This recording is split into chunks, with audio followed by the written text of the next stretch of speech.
Meet Aron, the human commanding officer of the USS Trondheim.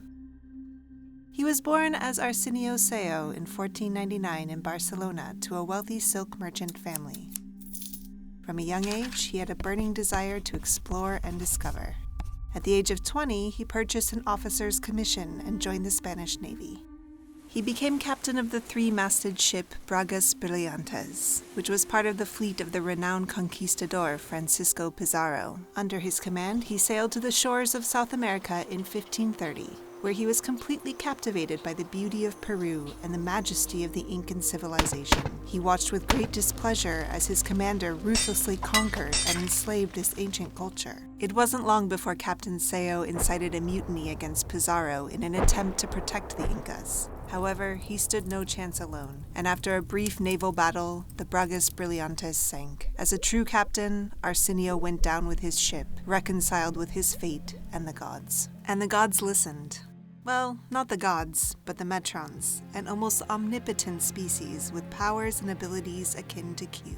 They were curious and paid great attention to the ancient civilizations of the Aztecs and the Incas. They never revealed themselves, merely observing their downfall at the hands of the conquering Europeans, perhaps with regret, but remaining impartial. They were fascinated by Arsenio Seo's determination to thwart his own people's conquest. When he fell, they performed one of their divine interventions, and Captain Seo did not perish on the bottom of the ocean. He was placed in hibernation as an intriguing experiment, with the hope that, if humanity did not destroy itself, it would advance technologically and eventually explore the ocean depths, find him, and revive him. It took 8 long centuries, but it finally happened. In 2367, the Federation's deep-sea submarine, Nemo 4, discovered the wreck of the Bragas Brillantes, and within it, the hibernating body of Arsenio Seo. With the aid of modern medicine, he was thawed and reborn. Reborn into a world of united humanity, into a universe full of wonders. He did not suffer cultural shock, nor did he collapse. On the contrary, he quickly acclimated, began studying, and caught up on centuries of knowledge swiftly and successfully. He did not dwell on his past or his Spanish heritage, changing his name to Aron. Once he had adjusted, he immediately took an interest in the fate of his beloved Incas. He was greatly disappointed when he learned the truth from history lessons, but not all was lost. Hundreds of enthusiasts had decided to revive Incan culture and established a colony on Velcra 2 in deep space. Aron visited it, was thrilled and fascinated. The locals knew his story and welcomed him among them. There was, however, a small hitch. Velcra 2 found itself on the wrong side of the border after the war with the Cardassians. Unpleasant possibilities loomed: a difficult coexistence, attacks, the rise of the Maquis, and resistance. Here, Aron Seal's genius shone. He did not want the bloody history of the Incas to repeat, and did not rely on diplomacy.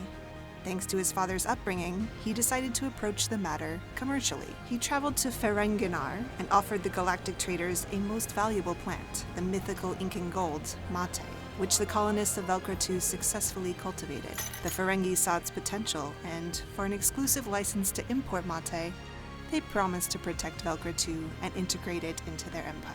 Since the Cardassians heavily traded with the Ferengi themselves, they never laid a single scaly hand on the planet. Besides protecting the colonists, Aron also secured a decent share of the profits under this contract. The sale of mate thrived throughout the quadrant, and he soon amassed a fortune.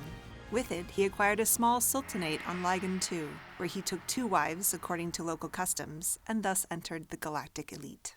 As a comfortable retirement plan, it was certainly pleasant, but Aron had no intention of retiring. True to his explorer's spirit, he joined Starfleet.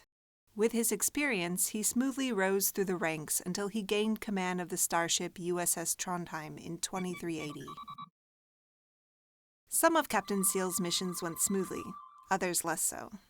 During a visit to Belarus 9, he was received not only as a ship captain, but also, due to his Sultan title, as a head of state. He attended the annual ball and danced with the Bolian queen herself.